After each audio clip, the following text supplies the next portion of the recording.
Join us at Your Own University. Like, subscribe, and turn on those notifications. You're not going to want to miss a bit of this. Yeah, cool. Hey, welcome back, everyone. We are at Path with Your Own University, U for short, Y-O-U in capitals, because it's about you. It's about you. It is serious. It so is. Here we are at podcast 11, where we're discussing a variety of topics. Well, overall in our podcast, we're discussing a variety of topics, all related to you. And today we're extending from the last podcast where we started talking about time and we got into space. And today it's similar. It's space, still with some time. These are the topics: space and time. Space first, time second. Let's see what happens. Space and time. So, yeah. I mean, I can just start out by kind of thinking about last time, summarizing a little bit. I was leaning into the topic of time, and then you introduced a lot about the topic of space. And I pointed out how those are flip sides to the same thing. And for example, in yogic practices, that in yogic concepts, those are just that they are married. They're not separate, actually. Mm-hmm. And yeah, I mean, I kind of feel like I'm here sort of inevitably representing a hold on time, or time having a hold on me.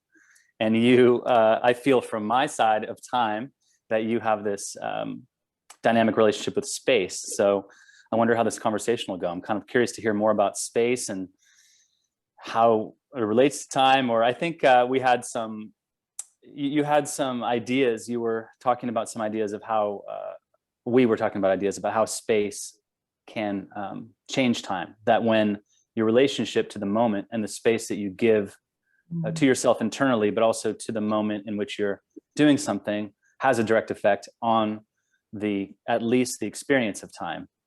Yeah. Yeah. And I really learned this, and I think I said it in the last podcast, from Gay Hendricks and the book, The Big Leap. And it was such a controversial thing years ago that my ex-husband even was like, oh my God, like, I'm going to interview the guy. And he called Gay Hendricks and had a discussion with him. Yeah, that I got to put on my podcast at the time. I think it was Shine or Hugs, one or the other I was doing. And they had this, debate. My ex loved debating about, do we have control over time, or is it finite? And, my ex said, oh, it's finite, right? We have deadlines and we have this and we have that. But Gay really leaned into, but if we use our relationship with internal space and claim the time, claim the space, then our circumstances can change. And so I started playing with that energy. So, I mean, I've been divorced 7 years, so it's like, or 6.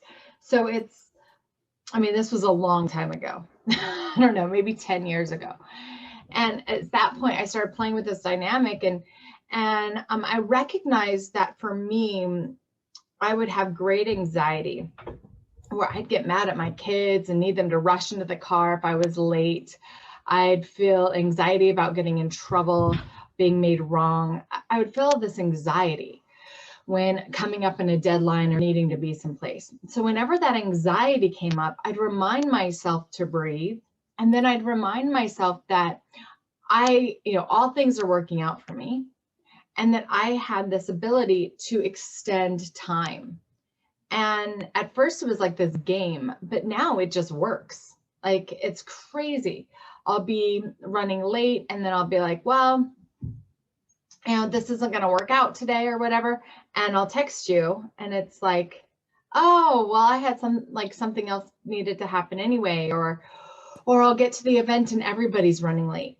Now, I don't know if I'm the one that had control over all of this and the world just works in my favor, right? And as it would for everybody, not that I'm special, but like, this is how we create our own realities, right? And when we're looking at reality creation, and if I'm creating this reality where I arrive on time, like there's plenty of time, or or not, but it does work out that way. Whether I'm going to the airport and I'm late, or like I gotta just walk right in. I don't hit any lights going there. I go to a meeting and the meeting starts when I get there. I go to a yoga class and the yoga class starts when I get there. It's pretty amazing. And the opposite happens too, though, everybody, because when I stay in that condensed, stressed feeling, everybody started and they're like annoyed that I'm late, and like I get the opposite effect. So have you ever played with energy this way, or do you have a different relationship with that, or like, yeah, what are your takes on those kind of things? Absolutely. So I think beneath or as an undercurrent to this conversation is the topic of and the actual practice of one's relationship to the universe. So I'm going to use myself generally as an example that I tend and have tended in my life toward maybe being in a certain way. I don't really know your ex very well, but in a certain way, being like him in terms of debate is a comfortable concept for me. And already I get images when we're talking about this. I don't have an attachment to them, and I can get into that, but whoa, this stuff we're talking about would probably sound pretty woo-woo, at least, or unbelievable to a huge contingent with whom I'm very familiar, myself, very much having been a part of that. The only difference now is, well, over time, but especially over the past couple of years, I decided that I really wanted to improve my attitude and that this, in order to do that, actually, at least for me, there was inevitably my own conversation, my own investigation of this, my own like being open to it and seeing what's out there, kind of led me toward mindset work, which I've heard from different unrelated camps, so to speak, groups of people who don't necessarily know one another. Really is this a certain relationship to the universe and to your environment, and it takes, in my experience so far, tell me what you think, it takes faith. And so you might say, given we're talking about time and space today, I'll jump into time, giving a little space to things enough that you can at least, coming from this tighter side, the debating side, that you would have some space to entertain the possibility of there being something greater, or just to letting go and seeing what's out there. But the cool thing is, and it's sort of like that, I don't know if there's any metaphor of like a boat, you're in between, you don't know what's going to happen. So there's this faith, but it takes going a little bit out there to this opening to like, okay, is there something magical, or at least I'd like to feel better about things. So my at least being open to thinking about things differently, even if I don't need to get into, will I believe in this or not, but just, will it make me feel better? Will it help my attitude? Will I be happier? Going kind of voluntarily taking the risk of moving out beyond yourself a little bit into space that's unknown. There does seem to be the possibility, because I'm still kind of at this part of it, the possibility of the universe actually reaching back, that there is actually a relationship happening with what is unseen as related to what is seen. Because again, for me and for so many, I think, in the world, and no harm, no foul, like, it's just like, go with what you can see. I mean, why would you go with anything else? But that there's really seemingly something magical possible out there, even if it's just how you feel, which is, again, for me, it's like, that's all I can bite off right now. It's like, okay, let's just, because I do want to improve my attitude, I want to be happier. And so let's just ease into it that much. And I'll finish my thought now and then give you the floor again by saying, You're fine. What's that? You're fine. Oh, thank you. Okay, cool. Which repeatedly reminds me of a Yogananda idea. At least that's how I was taught it when I was spending some time at the Expanding Light in California in the foothills, which is, I could do the post or the website, but it's related to Yogananda's teachings. And so when I was staying there, someone who'd been living there and teaches there and whatnot relayed this idea from Yogananda. Apparently that was, perhaps I read it somewhere, that a debater type or a see it to believe it type, as opposed to a believe it to see it type, asked Yogananda when they were able to speak to him at some point, what's up with this stuff? Is it really, are you just making this stuff up? I mean, this is blah, blah, blah. And, and he said something to the effect of, well, I don't know whether or not it's actually real. Wouldn't you rather live in this vernacular? Wouldn't you rather live in this conversation? And that was basically his answer. I'm like, yeah, I would. And so great. So that's enough for me to start exploring. And in doing so, I've started to see some of that project, the promise of the magic, like what you say for you seems to be more regular. And, so that's hopeful. And it does make you feel better. It is part of my reality. And Yeah. now I'm playing with speeding up time a little bit, because there's things in my life that I've been waiting for. And I keep waiting and I keep waiting and I keep waiting, and I need, or I perceive that I need. I'm like, well, what if I can slow things down to work out for me? Can I speed things up to work out for me? And that's like paradigm shifting and quantum jumping and quantum leaping and things like that are even more woo-woo and kind of magic. Now, but it really boils down to whatever you believe is true. Right? So if you believe... We're contemplating that for those who can't see us. That's what that pause was. Deep contemplation on that thought. Okay. Right? Whatever you believe is true, because that's the box that we put ourselves in. And, Yoganandas' box was a lot bigger than my box. Yeah. Right? Jesus's box was much bigger than my box. And I can conform my box to a really tight confining space that feels compressive, that feels like I have to.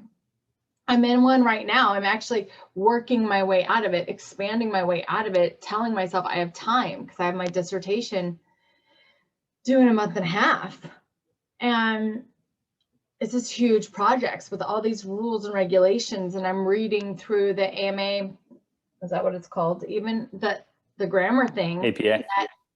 That and I'm like this. I mean, everybody, my eyes are crossed. Like, I've never seen you do that. Thank you. Multi-talented. Yes. So, I mean, it's insane. It's like in one ear, out the other. I'm like, how am I ever going to write like this? Right. And I'm going through all of these things. And then I get with my mentor and teacher, and she's just like, she's reading through my chapter 1, chapter 2 stuff. And she's just like, oh my gosh, like you're an academic. Like, there you go. Like you're doing it. And I'm like, okay, good. But I was in this box, this confining box, and I'm still that way with time, right? Feeling like I don't have space. Well, when you feel like, I don't know about you, when I feel like I don't have time and space, I have a less time and space because I won't do it. Like I'll go blank and I have no inspiration. I don't know what to write. I have a deadline and I feel like everything's collapsing in on me. I don't want to do it, whether it's working out or like this dissertation or something else. I feel more compressed when I step back and I take this breath and I'm like, oh, there's plenty of time, whatever. I can just roll things out. I don't know. Interesting. But that confinement is my belief and my relationship with that space. Right. So again, just touching on the basis to all of this, there's a base relationship with the universe that has a direct perceptual, at least perceptual, if not experiential, effect on one's life. And when you say time, that's interesting because and so it is, as one might expect, I could say custom tailored to each individual, right? Because so when I feel tight on time, which as you know, I'm quite familiar with. That's how you get things done. Yeah, and so for me, I don't blank out on getting things done. Like I'll still get them done anyway. But the other thing that was interesting to me from my experience is, so when I feel like there's a certain amount that I want to get done, even if I have like all day or whatnot, the amount of stress that I feel. So again, everything you said to me still does, if not other things, also amount to like how you feel. So like, who wants to feel constrained and tightened and rushed and stressed, right? So already a reason to not do that. But for me, when I have a certain amount I want to get done, yes, my stress level sort of rises when, and I get frustrated when I'm not getting as much done as I want, and especially when I want to add to that. So I don't like, in general, like to add anything. I like to do the opposite. But when I have a mission, a purpose, when I'm more aligned with my purpose. So this is interesting how these two might come together, because I feel like I'm much more in purpose, and yet it doesn't free me from the time. It's more like there's more that I want to get done in the same hours of the day. And I haven't really sorted that out entirely yet. It still feels like I'm just not getting as much done as I want. And I don't see openings yet, even though I'm not like, I have like laid out my schedule. So like, this is what I've set out all my time for. It's still, I don't know, maybe I'm in the netherworld there, but it's interesting. That's time management, which is a completely different topic. Okay. Right? And because time management, we all have our different formulas. So knowing your formula when it comes to, well, how do you work best? Some people work breast, excuse me. Yes, Some many people too work breast. Many people work best with being underneath that pressure. I used to think I did. I used to think I did before I had the perception of me being able to breathe. And now when I am like, well, there's enough time, I kind of have what I want laid out, what I want to get done, but I have no pressure on when or how or what that looks like. When that pressure is removed and I have that authority in my own life, I can literally move mountains. Like sometimes I'm just like, holy crap, how did I get so much done and still have so much fun today? I'm so curious about this. So my hand is raised. Can you give us some, might you have like tips, first of all, about how to, so there's a certain amount you want to get done, but then you specified that you implied there that you have the ability to release the roof. Like for me, I can't get rid of the roof, right? So I'm still feeling like, oh, I'm not getting enough done. I want to go faster. So that's the first thing. You release the roof, so to speak. Yeah. And then you went from there. But do you have any tips for me, for how I might do that? Yeah. Number one, it doesn't friggin' matter what you're transforming. If you don't know me, like I am deemed the trauma transformer because literally it's what I do. And number one, no matter what, when you're feeling that pressure or that frustration, okay, so people do frustration, some people do anger. In human design, there's different ones. I'm frustration too, so that one's really familiar to me. But the second that I feel that, and I feel that anxiety and anger, frustration, I think those are the ones that we go to. Fear might be one, but fear is like so common. I think it kind of translates into all of them. So anyway, I don't really know human design that much, but I know that there's like good already. certain ones that really resonate. So you and I, we go to frustration. So you have to figure out your type. But once you feel that, like coming up, you start recognizing the vibration more even than the emotion or the story. If you can start recognizing that vibration coming up within you, and you release making it wrong. So you accept what is. So first and foremost, if I have all these things on my list, and it's like back and forth and all over the place, I accept what is. And then I ask for support from universe. How do you accept what is? Is there an internal process that you are still, able to recognize, or is it just so smooth for you? Like, could you? Okay, so for me, yeah.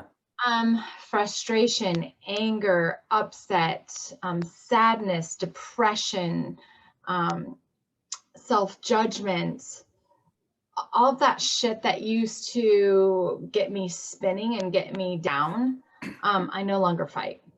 They're no longer wrong. How do you recognize those? I'm no longer bad.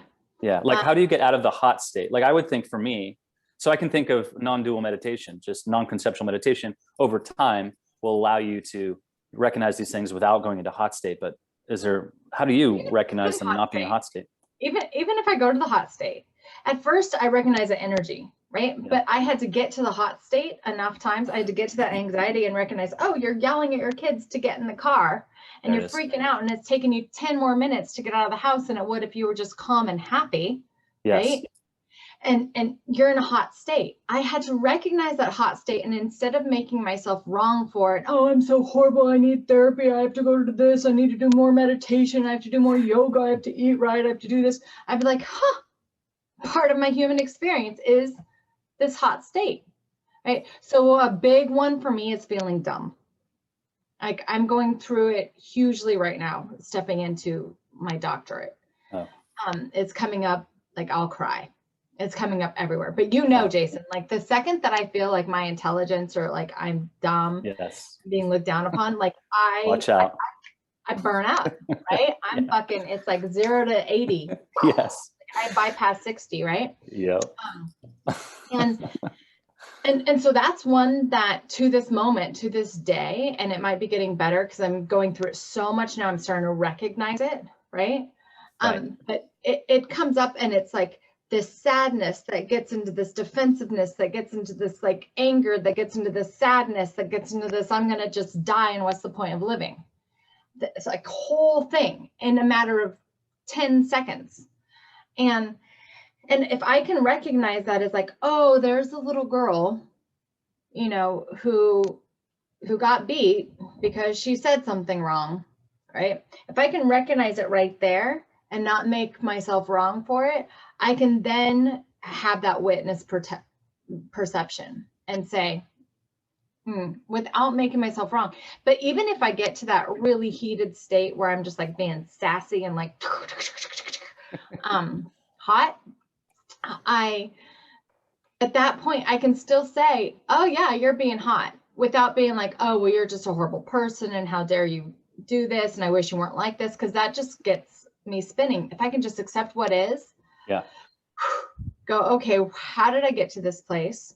Do I admit that I'm hot? Yeah. Or if I'm not hot, like what really is going on underneath that, right? No, I'm scared, actually. And I can usually get from acting hot to what's really truth, which is usually for me a deep sadness and a wanting to be seen and respected.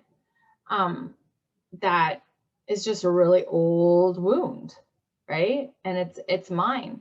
So the moment that you can recognize that frustration, however it comes up in you, even if you get hot and go, oh, I'm hot. Okay, well, I'm not going to make myself wrong for being hot.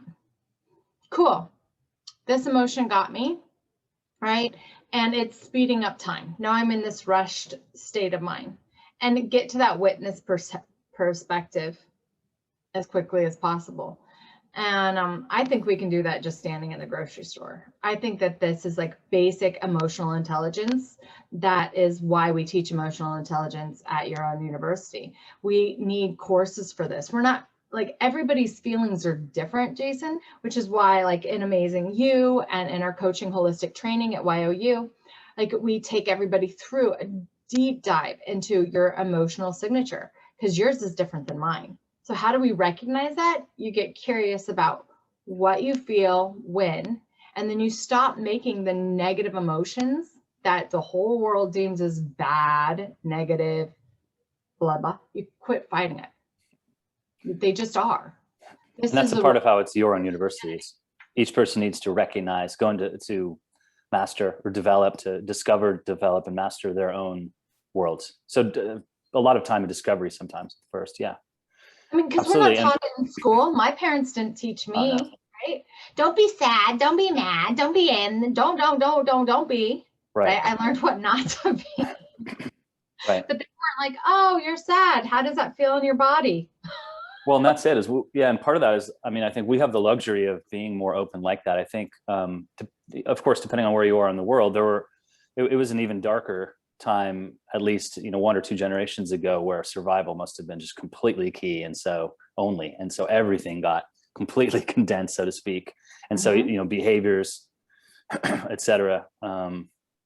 And so we have, as at this time in history, if you have enough resources and you don't have to deal with war happening around you, whether that's just between you and the relative, or an actual war happening around you or whatnot, if you have just enough space, you have the luxury to practice this stuff. And I as far as I understand it, there are statistically more people across the world, certainly not everyone, but more across the globe, who have that opportunity than in previous times, or at least recently. Talking about it.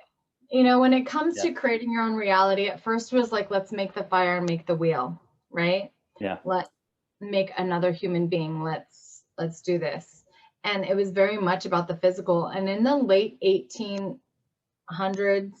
or maybe mid to first 1800s, but I know the literature came out late 1800s, early 1900s, it was all mental.